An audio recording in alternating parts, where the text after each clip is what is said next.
Hey guys, it's Raven Tactical here. I'm going to kind of talk a little bit of what's going on with, I guess, this polar vortex, right? So we in the northern states like Wisconsin, we call basically this cold snap usually just February. There's about a week or two where we have really cold temperatures. Usually it stays under zero for a few weeks. And, it averages between like -20, -10. You might have a high of 2 degrees, right? So in Wisconsin, it's fairly normal for us to have this, right? But the unusual thing was the vortex went all the way down to the Gulf Coast through the center of the state, all the way to Texas. I mean, yesterday at one point, it was warmer in Milwaukee by 11 degrees, and some city in Texas was like 6 degrees. Now, these places down there are not prepared for this cold weather. They're not set up for the cold weather. They're set up for heat. But there's a couple things, right? So people are down there cranking their heat.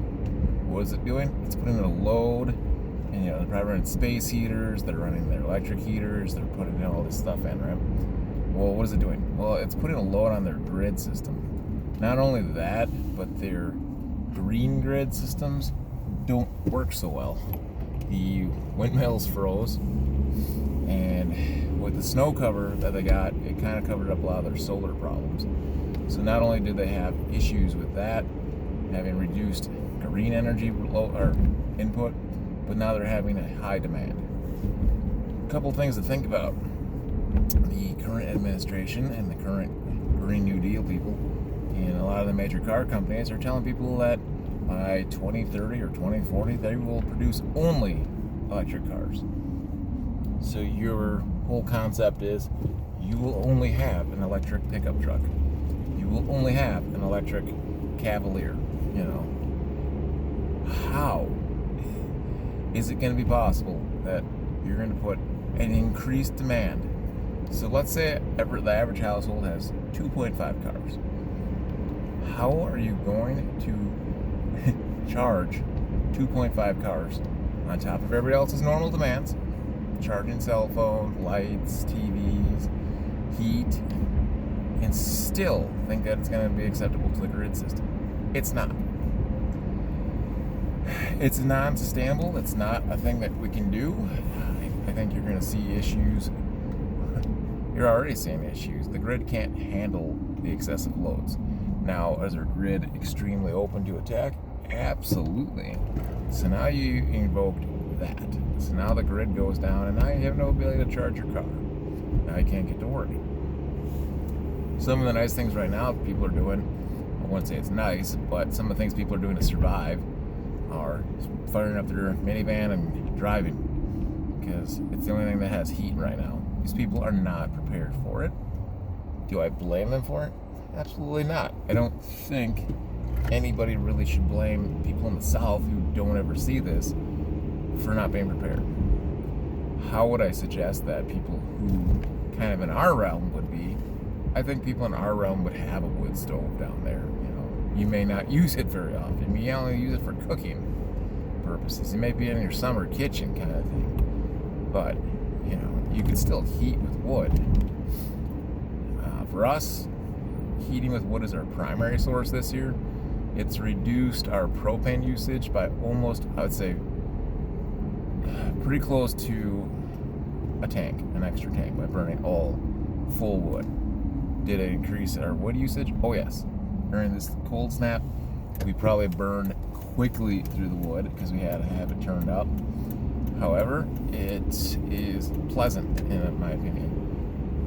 The wood heat is so much nicer.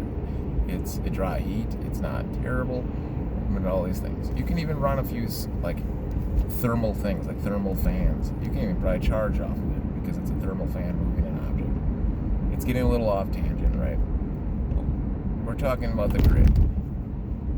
If the grid goes down, like it is now, you and all this electrical wet dream kind of thing won't exist. And I think it's a pipe dream to begin with.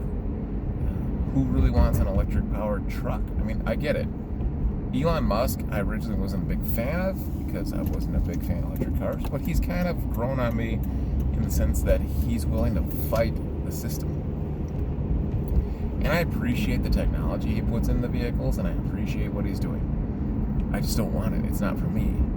You know, it's not my ideal of a car, and I'm not really at this point going to change my mind. It would have to be significantly cheap and affordable for someone to really want to do it, and you would have to have basically the need for it.